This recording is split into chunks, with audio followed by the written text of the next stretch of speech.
말씀 함께 보겠습니다. 무릇 육체의 모양을 내려하는 자들이 억지로 너희에게 할례를 받게 함은 그들이 그리스도의 십자가로 말미암아 박해를 면하려 함뿐이라. 할례를 받은 그들이라도 스스로 율법은 지키지 아니하고 너희에게 할례를 받게 하려 하는 것은 그들이 너희의 육체로 자랑하려 함이라. 그러나 내게는 우리 주 예수 그리스도의 십자가 외에 결코 자랑할 것이 없으니 그리스도로 말미암아 세상이 나를 대하여 십자가에 못 박히고 내가 또한 세상을 대하여 그러하니라. 할례나 무할례가 아무것도 아니로되 오직 새로 지으심을 받는 것만이 중요하니라. 무릇 이 규례를 행하는 자에게와 하나님의 이스라엘에게 평강과 긍휼이 있을지어다. 이후로는 누구든지 나를 괴롭게 하지 말라. 내가 내 몸에 예수의 흔적을 지니고 있노라. 형제들아, 우리 주 예수 그리스도의 은혜가 너희 심령에 있을지어다. 아멘. 아멘. 갈라디아서 교회는 바울이 첫 전도여행을 시작하고 거의 초반에 개척을 한 교회이지요. 교회가 잘 이루어졌습니다. 근데 문제가 있었어요. 항상 교회들이 문제가 생깁니다. 나중에 가서는 고린도 교회도 문제가 생기지요. 막 파벌이 생기고. 근데 갈라디아 교회의 문제는 무엇이었습니까? 오늘 말씀에서도 등장을 하지만 할례였습니다.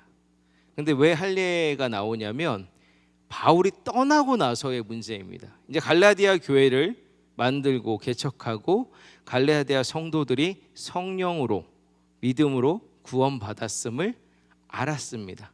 같이 믿음 생활을 했습니다. 그런데 이제 거짓 선생들이 들어온 거예요. 바울이 떠나고 나서.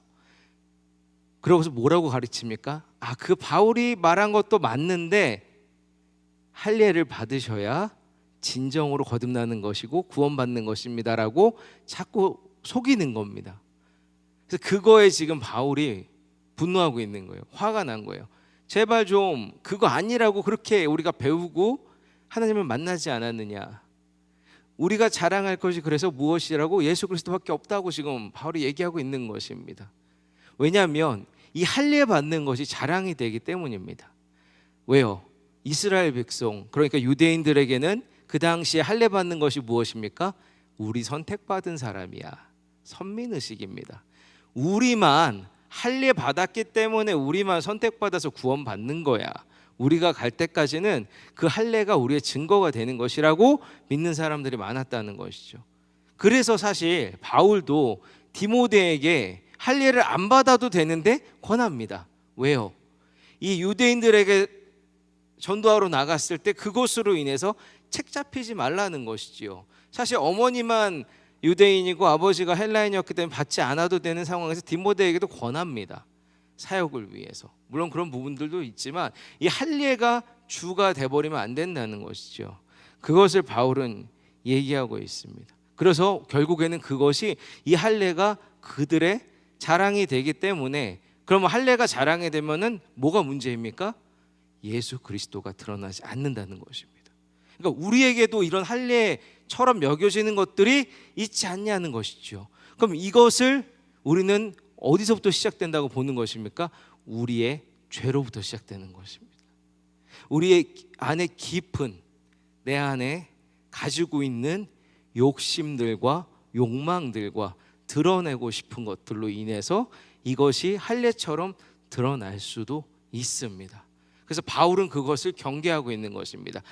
글로 빠지지 말으라고. 글로 빠지면 결국 그쪽의 마음을 뺏기기 때문에 예수 그리스도를 만나기보다 그것을 만나는 것을 더 좋아하게 되고 그것을 따라가는 길을 선택할 경우가 너무나 많아진다라는 것입니다. 그것을 끊어내라고, 거기에 속지 말라고 오늘 권면하고 있는 것입니다. 인간 세상에서 자랑해봐야 어떤 것들이 있을까요? 우리는 자랑할 것들이 많이 있긴 하죠. 사실 돈이 많은 것도 자랑할 만하고, 집 좋은 데 사는 거, 좋은 차 타는 거, 내 사업이 잘 되는 거 자랑할 만합니다. 근데 그렇게 자랑하면서 사는 사람들이 어떤 모습으로 사는지는 우리는 목도하고 있는 부분들이 있습니다. 무엇이냐면 재벌가들의 화목하지 않은 모습입니다. 자녀들과 집안이 다 싸움이 납니다. 대부분이, 많은 부분에서 재산 가지고 싸웁니다. 자녀들은요, 약과 세상 유혹에 다 넘어지는 경우가 너무나 많이 있습니다.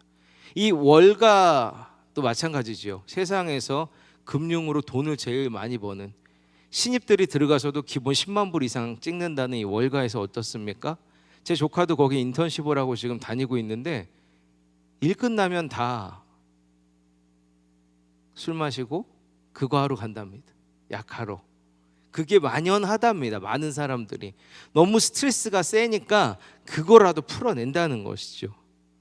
그런데 우리가 뺏겨야 될 것은 그것에 마음을 뺏기면 안 된다는 것입니다. 결국 그 죄성이 우리를 잡아먹지 않게 만들어야 된다는 것입니다. 그럼 우리에게 이것을 이길 수 있게 만들어 주시는 게 결국 누구냐? 예수 그리스도라는 것입니다. 아멘. 그래서 여기서 말하고 있는 성령님이 참 중요합니다. 바울이 항상 강조하는 이 성령님이 우리에게 참 중요합니다. 그리고 우리가 이렇게 얘기하죠. 하나님 만나셔야 됩니다. 믿음 생활 한다고 그냥 종교 생활처럼 하면 안 된다고 얘기를 합니다. 하나님을 만나야 됩니다. 하나님을 만나셔야 됩니다. 하나님을 만났다면 하나님을 만난 사람처럼 살아가셔야 됩니다. 예전 것은 지나갔으니 보라 새 것이 되었도다. 새 것이 되어야 될 줄 믿습니다. 결국 죄를 묵상하고 죄를 따라가면요, 죄를 자랑할 수밖에 없다는 것입니다. 근데 세상에서는 그게 참 좋아 보여요. 좋아 보입니다. 솔직히 참 좋다, 좋아 보인다, 부럽다, 가지고 싶다, 가보고 싶다, 해보고 싶다. 그런데 그거보다 더 중요한 것은 하나님께서 우리에게 지금 허락하신 직장이 있고 가정이 있고 사역이 있고 우리가 해야 될 일이 있다는 것입니다. 그것에 우리가 마음을 더 주고 하나님께서 원하시는 것을 발견해서 살아가는 그런 그리스도인들이 되시길 축원드립니다. 그렇게 돼야 정말 그리스도인으로서 우리는 그리스도인으로서 받은 은혜를 자랑하고 내가 이렇게 힘들었는데 이렇게 극복할 수 있었던 것이 하나님의 은혜입니다 라고 고백하고 예수님을 자랑하고 그 자랑으로 또한 나 또한 새롭게 되게 만들어갈 수 있다는 것입니다. 그렇지 않으면 할례가 자랑이 되고요, 복음을 자랑하기보다 율법을 자랑하게 된다니까. 율법이 무엇입니까? 율법을 주신 이유는 분명합니다. 구약의 율법을 주신 이유는 율법대로 살으라는 것이 아니었죠. 율법을 주신 이유는 이 율법을 보고 이거 다 못 지킨다, 그러니 우리의 죄를 경험해라, 이것이 우리의 죄이다, 이것을 다 무마시켜 주시는 하나님을 보라는 것이었습니다. 근데 서기관들, 바리새인들, 사두개파 모두 무엇입니까? 결국 이 율법에 매여가지고 율법을 지키는 것이 하나님을 지키는 것이라고 계속 강조하지 않았습니까? 바울도 그 중에 한 사람이었습니다. 바리새인이었죠. 가말리엘 학파에서 최고의 학문으로 공부했습니다. 그리고 예루살렘 공회에 올라가서 뭐라고 합니까? 저 예수 믿는 이들 다 잡아 죽여야 된다고. 내가 다메섹까지 가서 잡아 올 테니까 나에게 그 권리를 주십시오. 이게 바울의 사울의 때 모습이지 않습니까? 근데 바울이 어떻게 됩니까? 사도행전 7장에서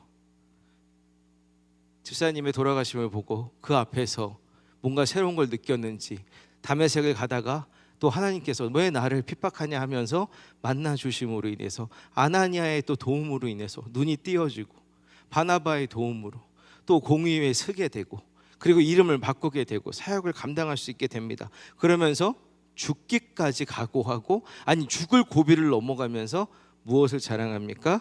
예수 그리스도만 자랑합니다. 그래서 오늘 14절 말씀 한번 보여주시겠습니까? 그러나 내게는 우리 주 예수 그리스도 십자가 외에 결코 자랑할 것이 없으니 라고 고백하고 있습니다. 그리스도로 말미암아 세상이 나를 대하여 십자가에 못 박히고 내가 또한 세상을 대하여 그러하니라 라고 고백합니다. 바울이 말하는 것은 무엇입니까?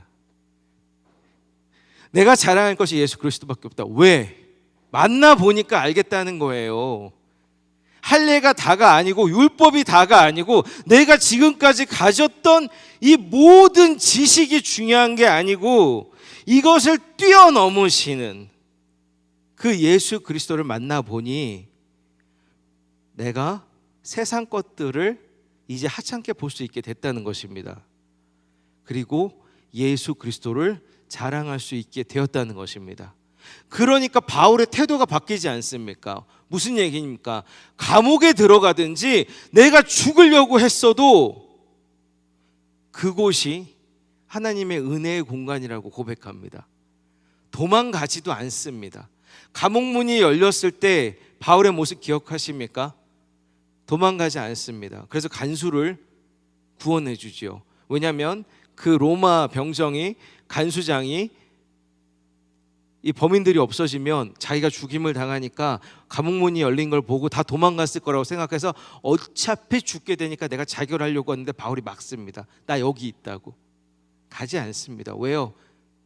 내가 감옥에 있든 어디에 있든 어떤 처지에 있든지 간에 나는 예수 그리스도로 말미암아 떳떳하고 이곳이 은혜의 곳이다 라고 고백하기 때문입니다. 근데 우리는 그게 잘 안 돼요. 남보다 좀 못 사는 것 같으면 나는 창피한데? 뭐가 면이 안 사는데? 쪽팔린데? 보여주기 싫은데? 자존감이 점점 낮아집니다. 근데 하나님은 우리 그렇게 만드시지 않으셨습니다. 그래서 하나님을 만나면 정말 끝났다고 우리가 찬양도 하는데 하나님을 만나면 다른 게 보이지 않습니다. 무슨 얘기냐? 다른 것으로 내가 내 삶의 영향을 받지 않게 됩니다. 다른 사람들의 소리에 민감해지지 않게 됩니다. 그리고 나는 십자가에 집중할 수 있게 됩니다. 그리고 또 거기서 멈춰서면 안 되죠. 왜요? 우리에게 주신 대사명이 있습니다. 마태복음 28장 19절 20절에 주신 거, 온 땅 끝까지, 사마리아 땅 끝까지 이르러 내 증인이 되라고 말씀하신, 제자 삼으라고 말씀하신 주님의 명령이 있습니다. 그럼 우리는 준비되어져야 됩니다. 어떻게 해요? 우리가 먼저 제자가 돼서 그들을 가르칠 수 있도록, 그리고 그들에게 하나님을, 우리 예수 그리스도를, 십자가를 증거할 수 있도록 우리의 삶으로, 지식으로, 모든 영적으로 준비되어야 될 줄 믿습니다. 그 모습이 있을 때 예배는 활동력이 넘쳐날 줄 믿습니다. 그런 사람들이 모여서 기도하는 곳, 그런 사람들이 모여서 찬양하고 예배하는 곳에 정말 주님의 영이 임재하고 흐를 줄 믿습니다. 우리 어린양 교회는 참 예배에 힘이 있습니다. 제가 와서도 보고 예전에도 봤지만 참 예배에 힘이 있습니다. 근데 우리는 거기서 멈추지 말고 정말 한 발짝 더 나아가야 될 줄 믿습니다. 우리 교회가 이제 새롭게 일하게 되어질 때 우리 교회를 통해서 하나님께서 일하실 줄 믿습니다. 우리는 그렇게 준비되어져야 될 줄 믿습니다. 그래서 우리의 증거가, 우리의 자랑이 십자가만 되는, 예수 그리스도만 되는 우리가 되기를 소원합니다. 그래서 오늘 15절 말씀에 보시면 이렇게 기록되어져 있습니다. 할례나 무할례가 아무것도 아니로되 오직 새로 지으심을 받은 자뿐이니라. 보십시오. 바울이 고백하는 겁니다. 할례를 받건 할례를 받지 않건 그게 중요한 게 아니라고. 그것이 중요한 게 아니라 진짜 새로 지으심, 하나님을 만나서 하나님을 경험해서 새롭게 지어지는 게 중요하다고 얘기하고 있는 것입니다. 그런데 사람들은 이런 거보다 겉으로 드러나는 거에 자꾸 집중하려고 한다니까요. 그곳에 마음을 뺏기려고 한다니까요. 우리가 그렇게 그 마음을 뺏기려고 할 때 담대히 선포해야 될 줄 믿습니다. 예수 그리스도로 이름으로 명하노니 나를 흔들리게 하는 이 사악한 영들아 떠나갈지어다. 묶임을 받고 떠나갈지어다 라고 선포하며 대적하며 승리의 주님을 찬양해야 될 줄 믿습니다. 그렇게 될 때 우리는 어떤 상황에 있든 어떤 공간에 있건 내가 사랑하지 못할 사람까지도 사랑하게 될 줄 믿습니다. 용서하지 못할 사람까지도 용서하게 될 줄 믿습니다. 그리고 우리를 섬기러 오신 그 예수 그리스도를 닮아 우리가 섬기는 겸손의 모습으로 나아가게 될 줄 믿습니다. 많은 이들이요 교회에 나옵니다. 지금 한국의 교회 성도가 많이 줄었다고 해서 한 800 몇십만이라고 하더라고요. 그래서 1000만 명 넘었던 게 이제 많이 줄었다고 합니다. 아마 이제 새롭게 제대로 조사를 했으니까 또 줄었다고도 나오겠죠. 코로나가 지나고 나면서도 그랬겠지요. 그런데 많은 교회들이 솔직히 저도 목사지만 좋은 모습이 아닌 곳도 많습니다. 뭔가 세상적으로 봤을 때도 구별된 모습으로 보이지 않을 때가 많습니다. 왜 그럴까요? 왜 그러냐면 자신들의 종교적 교회 안에 열정이 있는데 그 열정이 하나님으로부터 오지 않았기 때문입니다. 하나님으로부터 온 것이 아니라 내가 잘나고 싶은 거고 우리 교회가 뭔가 영광을 누리기를 원하고 예수 그리스도가 뒤로 빠져버리는 것입니다. 그 자리에 내가 들어가기 때문입니다. 우리 교회가 들어가기 때문입니다. 우리 장로님이 들어가는 것이고 우리 권사님, 집사님 누군가가 예수 그리스도의 자리를 대신해버리기 때문입니다. 담임 목사님이 그 역할을 해버리기 때문입니다. 오늘 바울은 그것을 경고하고 있는 것입니다. 그게 중요한 게 아니라 예수 그리스도가 중요하다는 것입니다. 십자가가 중요하다는 것입니다. 그래서 누가복음 18장 11절 12절에 예수님이 이렇게 말씀하셨어요.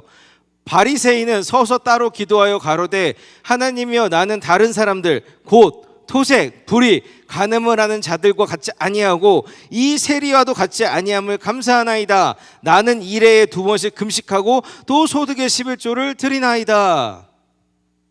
믿음 생활 얼마나 잘합니까? 이것만 잘합니까? 율법 아까 말씀드린 것처럼 율법 맨날 들여다보고 공부합니다. 2번씩 금식합니다. 11조도 드린답니다. 근데 예수 그리스도가 칭찬한 사람은 바리새인이 아니죠. 이 세리입니다. 왜요? 결국 이들에게는 경건의 모습, 겉으로 경건의 모습은 있지만 경건의 삶이 없기 때문입니다. 진짜 하나님을 모르기 때문입니다. 이건 저희 목사들에게도 마찬가지입니다. 긴장하지 않으면 습관적으로 그냥 해왔기 때문에 종교 생활을 할 수 있게 됩니다. 설교도 마찬가지지요. 그냥 해오던 대로 어디서 따와가지고 그렇게 할 수 있습니다. 하지만 그렇게 되면 우리는 영적인 힘을 잃어버립니다. 그렇게 안 하려고 몸부림칩니다. 박윤서 목사님도 몸부림치는 것이 눈에 보입니다. 같이 새벽 예배 준비하고 말씀 준비하신 거 보시면 참 열심히 하신다라는 게 보입니다. 그렇게 준비를 하기 때문에 예배가 사는 것이겠지요. 근데 갈라디아서 교회로 다시 가보면 그 교묘한 틈을 이 거짓 선생들이 와서 꼬시고 있는 것입니다. 예수 잘 믿는 사람들한테 들어온 것이죠. 물론 이분들이 신앙생활이 깊었다고 보기는 어렵습니다. 왜냐하면 바울이 그곳에 가서 교회를 새로 세웠기 때문에. 근데 그들이 흔들리는 것이죠. 할례를 그럼 받아야 돼? 눈에 보이지 않습니까? 할례는 바로 받으면 눈에 보이지 않습니까? 그치, 나 유대인인데 할례를 받으면 뭔가 증거가 되겠는데, 내가 증인이 될 수 있겠는데, 내가 예수 그리스도를 믿는 사람이라는, 편하지요. 근데 그곳에 자꾸 마음을 뺏기면서 어떻게 되는 것입니까? 그러면서 이 할례 받으라고 종용하는 이 사람들은 자신들이 드러나고 자신들이 이들을 할례 받게 했다고 말하고 싶어 하는 것이죠. 이런 사람들은 성경에 수두룩합니다. 그래서 빌립 집사님이 사도행전 8장에 보시면 사마리아에 가가지고 막 복음을 전하니까 그들이 막 예수 그리스도 앞으로 나옵니다. 근데 그 중에 한 명이 와서 얘기하죠. 당신이 가지고 있는 그 능력이 정말 영적인 능력이 보이는데 나한테도 그 영적인 능력을 달라고, 내가 돈 주겠다고, 모든 걸 주겠다고. 이게 살 수 있는 겁니까? 아니지 않습니까? 그래서 권면합니다. 회개하라고. 그리고 하나님을 믿으라고 얘기합니다. 안 돌아옵니다. 우리 바울도 그랬죠. 바울도 다시 한번 말씀드리지만 세상적으로는 자랑할 수 있는 것들이 항상 널렸던 사람입니다. 첫 번째가 이제 기억하시는 분들 많이 계시겠지만 어디 시민권자입니까? 로마 시민권자입니다. 태어났을 때부터 로마 시민권자입니다. 그 당시에 로마 시민권자는 아시겠지만 로마가 지배하는 곳 다니는데 전혀 문제가 없습니다. 그리고 죄를 지었어도 내가 로마에 가서 판결을 받겠다 그러면 그 지역에서 받는 것이 아니라 분봉 왕들이 다스리고 있는 그곳에서 안 받고 로마까지 가는 것이죠. 그러니까 바울도 로마로 가죠. 그리고 또 뭐가 있습니까? 바리새인 중에서도 훈련 엄청 잘 받는, 다시 말씀드리지만 가말리엘 산하에서 그 공의회의 최고로 높은 사람이었던, 그래서 공의회에서 사람들이 막 떠들 때 가말리엘이 딱 한마디로 정리합니다. 뭐라고 합니까? 저것이 하나님의 뜻이면 바로 수그러들 것이고 하나님의 뜻이 맞다면 그대로 될 것이니 두라고 얘기하는 가말리엘, 그 가말리엘입니다. 그 가말리엘 밑에서 공부했던 사람입니다. 그리고 이 사람 어떤 사람입니까? 언어적으로 또 대단한 사람입니다. 사람들 앞에서 잡혀가면서도 내가 한마디만 하면 되겠습니까? 너가 이 나라 말을 알아? 헬라 말을 알아?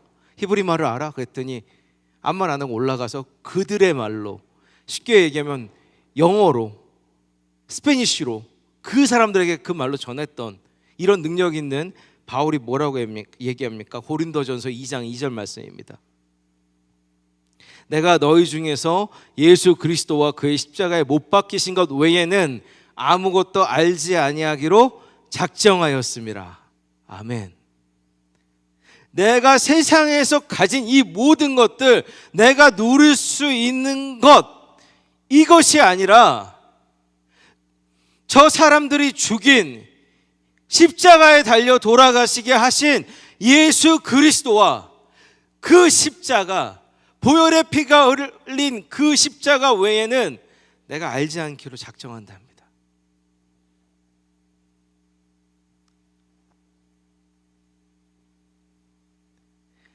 우리에게 가장 중요한 것은 그리스도의 십자가일 줄 믿습니다.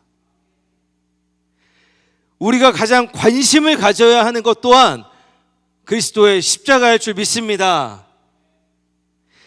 그리고 그 십자가에 못 박히신 예수님을 알고 그를 전해야 될 줄 믿습니다. 이 전한다는 것은 또한 의미가 여러 가지가 있죠. 우리의 겸손함과 우리의 섬김과 우리의 말과 행동, 삶으로 전해야 될 줄 믿습니다. 여러분도 요즘 아시겠지만 예수천당 불신지옥 안 통합니다. 죄송하지만 그거 하면 반감만 세집니다. 그죠? 우리도 불편하지 않습니까? 솔직히 예수천당 불신지옥 틀린 말은 아닙니다. 근데 그렇게 되면 전도 될까요? 될 수도 있지만 엄청 어렵습니다. 특히 젊은 세대들한테는.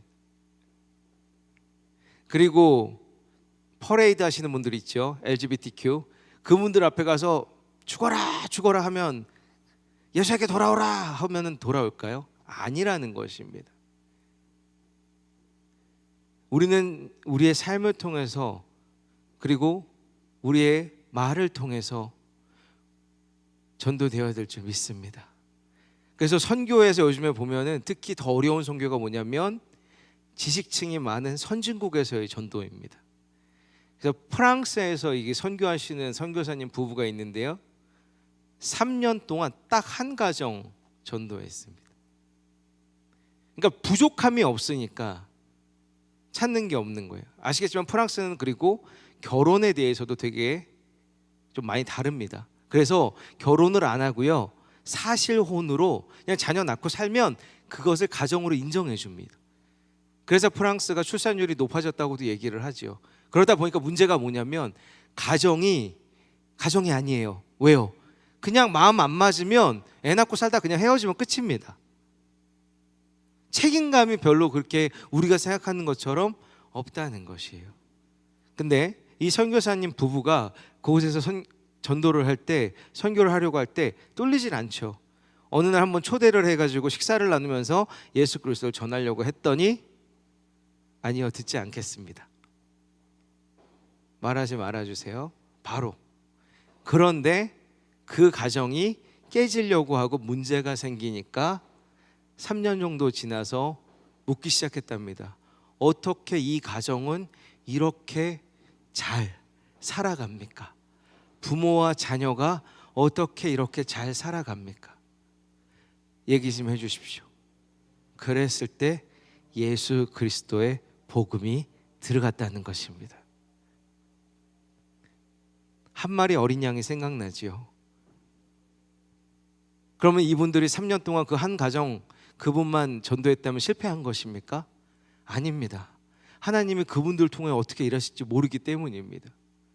우리도 이렇게 예수 그리스도가 그 십자가의 보혈이 우리의 삶을 통해서 정말 녹진하게 진하게 드러나기를 소원합니다. 믿음이 좋으신 분들을 뵈면 단단합니다. 그분들의 캐릭터가 셀 수는 있어요. 말도 좀 거칠 수도 있어요, 솔직히. 근데 그들의 본심이나 위기 상황에서의 대처하시는 것들을 보면은 그분들은 중심에 항상 예수 그리스도가 있습니다. 그곳에는 참음이 있고요, 겸손이 있고요, 다른 사람에 대한 배려가 있습니다. 우리에게도 그 모습이 있기를 소원합니다. 바울이 살아갔던 시대의 십자가는요, 처형이 있었습니다. 그죠? 그래서 십자가 얘기를 하는 거를 별로 좋아하지 않았어요. 그리고 아시겠지만 십자가에 달려 죽는다는 얘기는 되게 심각한 죄를 지은 사람들이었습니다. 근데 이제 그 십자가가 지금은 우리의 자랑이 되고 액세서리가 되고 여기저기 보여지기도 합니다.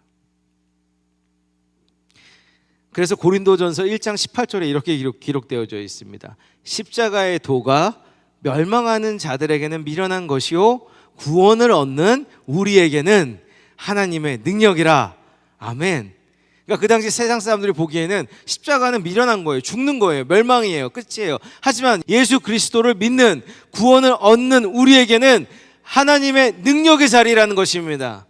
그리스도의 능력의 자리라는 것입니다. 그것을 기억하시기 바랍니다. 그래서 다시 한번 고린도전서 2장 2절 봅니다. 그래서 이렇게 고백합니다. 내가 너희 중에서 예수 그리스도와 그의 십자가에 못 박히신 것 외에는 아무것도 알지 않기로 작정했다는 것입니다. 하나님의 능력이기 때문입니다. 그 능력의 근원이 되기 때문입니다.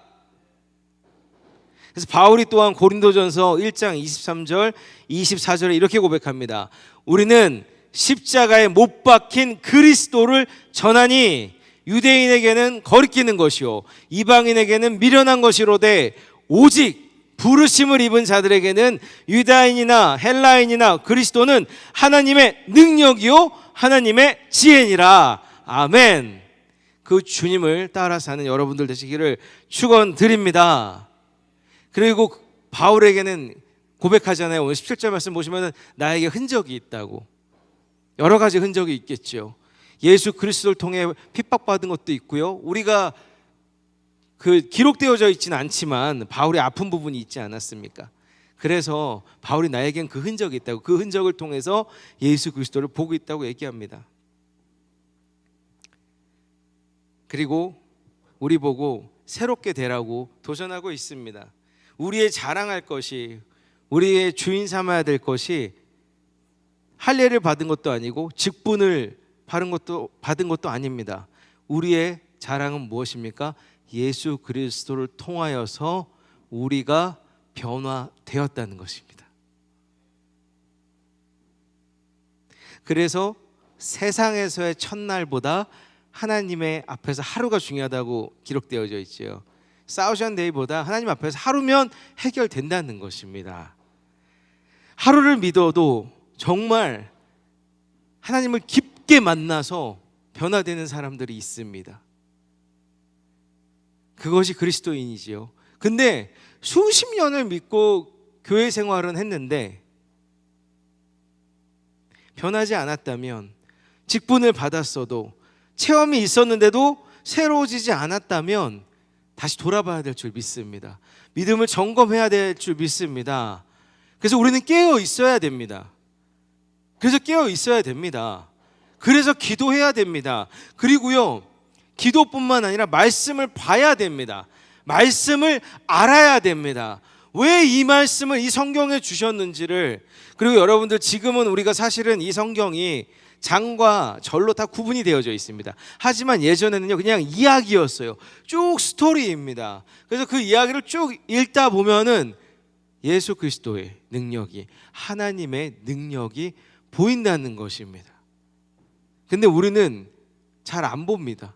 바쁘다는 핑계로 잘 안 보게 됩니다. 저희 목사들도 말씀 준비할 때는 보게 됩니다. 근데 만약에 묵상을 위해서 시간을 떼어서 보느냐? 안 볼 때도 있다는 것이죠. 근데 우리에게 이 성경책을 주신 이유 중에 하나는 그만큼 하나님과 친해지라는 얘기 아니겠습니까? 하나님과 더 친밀해져야 될 줄 믿습니다.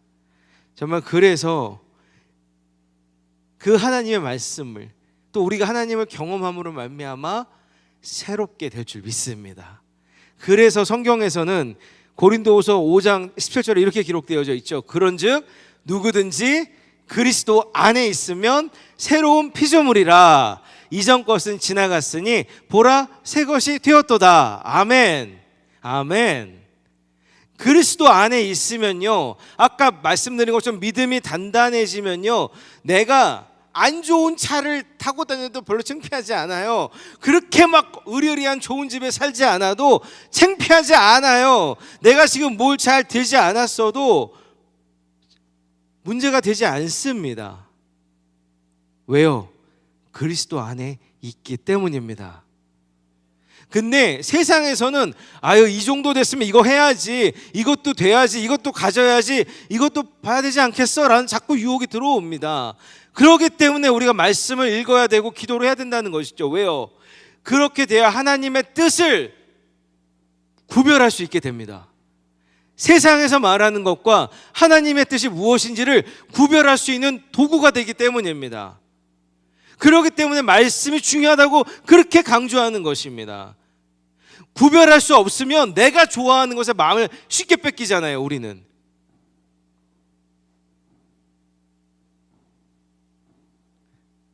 하나님을 통해서 정말 새로워지시기를 축원드립니다. 그래서 요한복음 3장 5절에 이렇게 기록되어져 있습니다.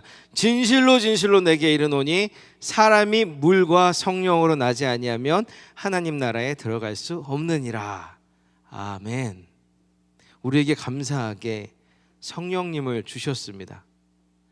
그 성령님과 동행하게 해주셨습니다. 꼭 그 성령님을 받아서 방언을 해서가 중요한 게 아니고요, 그 성령님이 내게로 찾아오면 우리에게는 궁금함이 사라집니다. 뭐냐면 하나님 살아계십니까? 하나님 여기 계십니까? 진짜 계십니까? 일하고 계십니까? 어디 계십니까?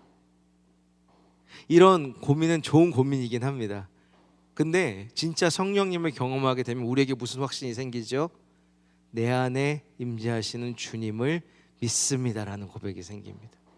누가 물었을 때 자신 있게 예수 그리스도는 살아 계십니다라는 말을 할 수 있게 됩니다. 지금도 역사하고 계십니까? 하실 때 우리는 당연하게 역사하고 계십니다. 우리는 그 때를 모르기는 하지만 하나님께서 일하고 계십니다라고 우리는 단언할 수 있습니다. 왜냐하면 그 주님은 살아 계시기 때문입니다. 우리 안에 다시 한번 회복이 필요하다면 그 첫사랑의 회복이 있으시기를 축원드립니다. 우리는 마땅히 자랑해야 될 것이 예수 그리스도밖에 없습니다. 주인 삼아야 되는 것도 예수 그리스도밖에 없습니다.